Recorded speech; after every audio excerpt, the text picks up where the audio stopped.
الحمد للہ وکفیٰ والسلام علی عبادہ الذین اصطفیٰ اما بعد اعوذ باللہ من الشیطان الرجیم بسم اللہ الرحمن الرحیم کل نفس ذائقۃ الموت ثم الینا ترجعون وقال اللہ تعالی فی مقام آخر کل نفس ذائقۃ الموت وانما توفون اجورکم یوم القیامہ فمن زحزح عن النار وادخل الجنة فقد فاز وما الحیاۃ الدنیا الا متاع الغرور وقال اللہ تعالی فی مقام آخر کل من علیہا فان ویبقى وجہ ربک ذو الجلال والاکرام وقال رسول اللہ صلی اللہ علیہ وسلم تحفۃ المؤمن الموت سبحان ربک رب العزت عما یصفون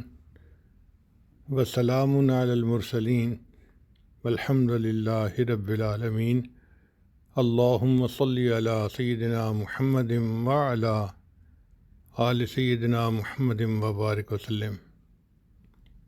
انسان درخت نہیں کہ کھڑا رہے اور پتھر نہیں کہ پڑا رہے، یہ تو اشرف المخلوقات ہے، اسے چاہیے کہ یاد الہی میں لگا رہے۔ مقصد زندگی اللہ رب العزت کی بندگی اور مقصد حیات اللہ تعالیٰ کی یاد ہے۔ ہر انسان کو دنیا سے ایک دن جانا ہے۔ انسان کی مثال ایسے ہی ہے جیسے پانی کا بلبلہ۔ پانی کا بلبلہ کس وقت پھٹ جائے کسی کو پتہ نہیں ہوتا۔ انسان کا بھی یہی معاملہ ہے، ایک لمحے میں وہ اس دنیا سے اگلی دنیا کے اندر چلا جاتا ہے۔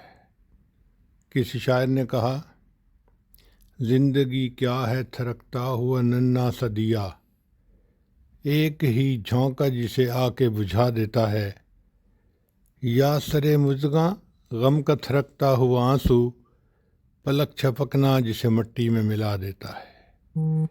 زندگی کی مثال ایسے ہے جیسے چراغ ہے ٹمٹماتا ہوا، وہ بجھ جائے تو پتہ بھی نہیں چلتا، یا انسان کی پلکوں پر آنسو ہوتا ہے، ذرا پلک چھپکی اور آنسو زمین کے اوپر گر گیا۔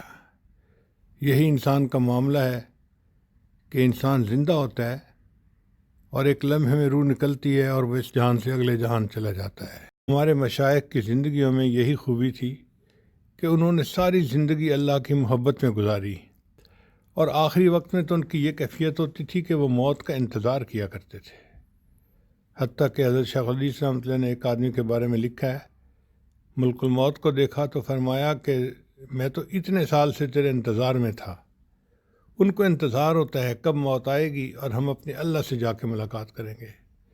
اب ان مشائخ کی وفات ہمارے لیے تو ایک صدمہ ہوتا ہے، ہم ان کی سرپرستی سے محروم ہو جاتے ہیں، ان کے قیمتی مشوروں سے، ان کی دعاؤں سے محروم ہو جاتے ہیں، ان کے جو علمی محاسن تھے ان سے محروم ہو جاتے ہیں، مگر وہ اس دنیا سے جا کے خوش ہوتے ہیں کہ اللہ تعالیٰ نے عافیت کے ساتھ اس دنیا سے ان کی جان چھڑا دی۔ چنانچہ پچھلے کچھ دنوں میں ہمارے بہت سارے اکابرین کی وفات ہوئی۔ ان میں ایک تھے حضرت مولانا عبد الرحیم مطالعہ رحمۃ اللہ علیہ، حضرت شیخ الحدیث رحمۃ اللہ علیہ کے اجل خلفاء میں سے تھے۔ وہ میرے ساتھ بہت محبت فرماتے تھے۔ میں اکثر زمبیا لوساکا سے ملاوی جاتا تھا تو راستے میں ان کا مدرسہ آتا ہے، بارڈر کے قریب ہے، تو اس مدرسے میں رکتا تھا تو حضرت طلباء میں بیان بھی کرواتے اور بڑی محبت کا اظہار فرماتے، بہت زیادہ محبت کا اظہار فرماتے۔ مجھے ان کے پاس جا کے ایسے لگتا تھا کہ جیسے بہت بچھڑے ہوئے کسی بزرگ کے پاس مجھے آنے کا موقع مل گیا ہے۔ بہرحال ان کی بھی یادیں ابھی تک دل میں موجود ہیں۔ ان کی وفات کا صدمہ اپنی جگہ۔ ابھی تھوڑے دن پہلے ان کے چھوٹے بھائی حضرت مولانا یوسف مطالعہ رحمۃ اللہ علیہ کی وفات ہوئی۔ حضرت شیخ الحدیث تھے اور حضرت شیخ الحدیث رحمۃ اللہ علیہ کے اجل خلفاء میں سے تھے، اور اللہ نے قبولیت ایسی عطا فرمائی تھی کہ UK جیسی جگہ پہ انہوں نے ایک دین کا باغ لگایا، جس سے ہزاروں علماء نے فائدہ اٹھایا. یہ اللہ کی طرف سے قبولیت ہوتی ہے. ایک ایسی جگہ جو بے آب و گیا ہو، دینی اعتبار سے جہاں دین کی مخالفت ہو، وہاں پہ مدرسہ بنانا اور چلانا، اور پھر قبولیت کا ہونا کہ وہاں کے طلباء دور حدیث تک کی تعلیم حاصل کریں. حضرت وہاں پڑھاتے تھے. مجھے کئی دفعہ حضرت کے پاس جانے کا موقع ملا تو میں نے اکثر دیکھا کہ جب بھی میں ان کی خدمت میں حاضر ہوتا تھا گھر پہ، تو حضرت دروازے کے اوپر انتظار کر رہے ہوتے تھے. پھر میں گاڑی سے اترتا تھا تو اپنے ساتھ لے کے جاتے تھے. مجھے وہ پیر صاحب کے نام سے پکارتے تھے، پیر صاحب کیا حال ہے، پیر صاحب کیا حال ہے. میں بھی خاموش رہتا تھا کہ بڑے ہیں، جس نام سے پکاریں میرے لیے تو سعادت ہے. پھر ناشتہ کرواتے تھے یا کھانا کھلاتے تھے. اللہ کی شان دیکھیں کہ ایک مرتبہ انہوں نے پراٹھے منگوائے. اب میں عام طور پہ چونکہ پراٹھے نہیں کھاتا، اس قسم کی غذا کھانے سے ڈاکٹر نے مجھے منع کیا ہوا ہے، تو میں نے دسترخوان پہ بیٹھے ہوئے پوچھ لیا، حضرت اس عمر میں آپ مجھے پراٹھے کھلا رہے ہیں؟ کہنے لگے بھائی کیا کروں، میری بیوی آج اتنی خوش ہے آپ کے آنے پر کہ اس نے کہا ہے کہ میں اچھے اچھے کھانے بناؤں گی، اور اس نے یہ سب کچھ بنا دیا ہے، تو آپ اس کا دل رکھنے کے لیے کھا لیجئے. الحمدللہ ان کی شفقت محبت ابھی بھی یاد آتی ہے. ان کا اس دنیا سے تشریف لے جانا ایک غم کی خبر تھی، مگر یہ غم کی خبر تو پیش آنی ہے. صحابہ کرام کو نبی علیہ الصلوۃ والسلام کے جو ہے وہ جدائی کا غم برداشت کرنا پڑا.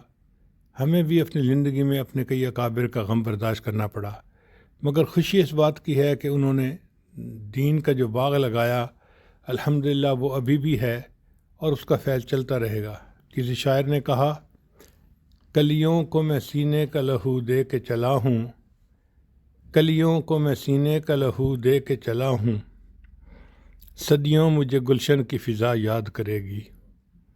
یہ ہمارے وہ اکابر تھے کہ جنہوں نے دین کی محنت کی اور اللہ نے ان کے فیض کو جاری فرما دیا. ہم ان کے بلندی درجات کے لیے دعا گو بھی ہیں، اور یہ بھی دعا کرتے ہیں کہ جو برکتیں ان کی موجودگی میں تھی اللہ ہمیں ان برکتوں سے محروم نہ فرمائے. اور جو ان کے متعلقین ہیں یا گھر کے لوگ ہیں، ہم ان کے ساتھ اس غم کے موقع پر تعزیت کے چند الفاظ کہتے ہیں، انا للہ و انا الیہ راجعون. ہم اللہ کے ہیں اور ہم نے لوٹ کے اللہ ہی کی طرف جانا ہے.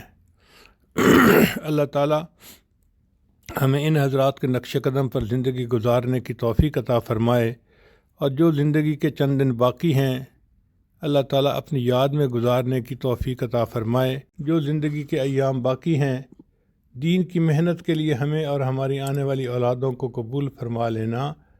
وآخر دعوانا ان الحمد للہ رب العالمین.